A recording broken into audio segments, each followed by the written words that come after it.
Tasmania, a land of breathtaking beauty, was once home to a thriving Aboriginal population with a rich culture dating back thousands of years.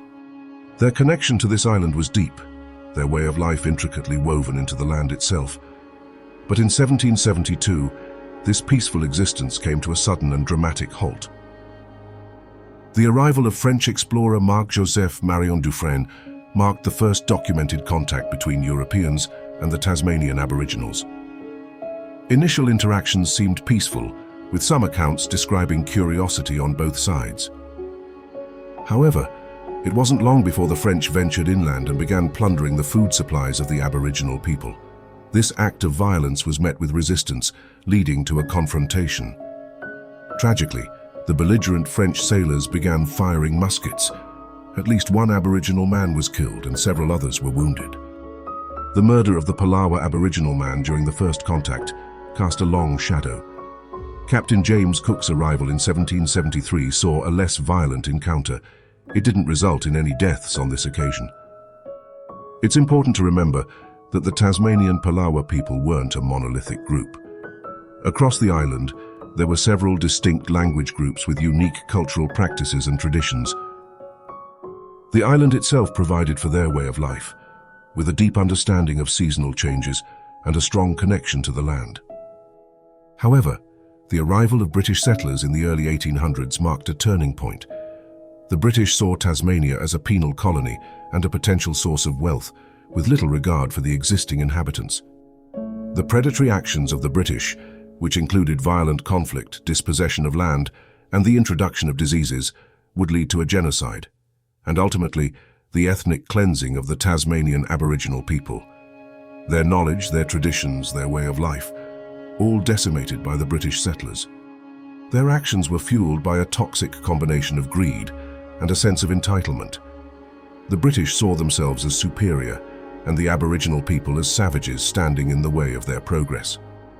This belief justified in their minds the brutal tactics they employed to seize the land and its resources for themselves. Bounties were placed on Aboriginal heads, funded by the British colonial government of Van Diemen's Land, now Tasmania, in an attempt to incentivize violence and killings. These bounties further fueled the violence, as settlers and opportunists saw a chance for easy money.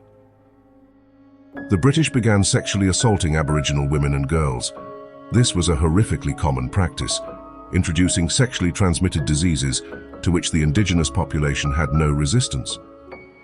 This deliberate violence contributed significantly to the decline of the Aboriginal population. But it wasn't just violence and disease. The British actively sought to dismantle the Aboriginal way of life. They herded survivors onto concentration camps, attempting to erase their culture, their language, their very identity. The living conditions in these concentration camps were deplorable. Overcrowding, inadequate food and sanitation, and slave labor took a heavy toll on the remaining Aboriginal population. Disease continued to spread, further decimating their numbers. Many accounts detail the horrific abuse and torture inflicted on those who resisted. This abuse was both physical and psychological. Survivors spoke of beatings and repeated flogging with a whip. Truganini, the last full-blooded Aboriginal Tasmanian woman, stands as a tragic symbol of this brutal genocide. Her story is a testament to the devastating impact of colonization. By the late 1870s, the Tasmanian Aboriginal people had been virtually wiped out. The Tasmanian Genocide is a dark stain on British history, a stark reminder of the consequences of colonialism. For some, the concept of empire might evoke delusions of grandeur and exploration, but let us not forget the human cost. This wasn't a glorious conquest. It was the systematic eradication of a people and their culture.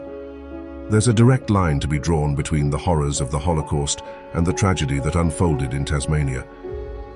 Both were fueled by ideologies of racial superiority and a ruthless disregard for human life.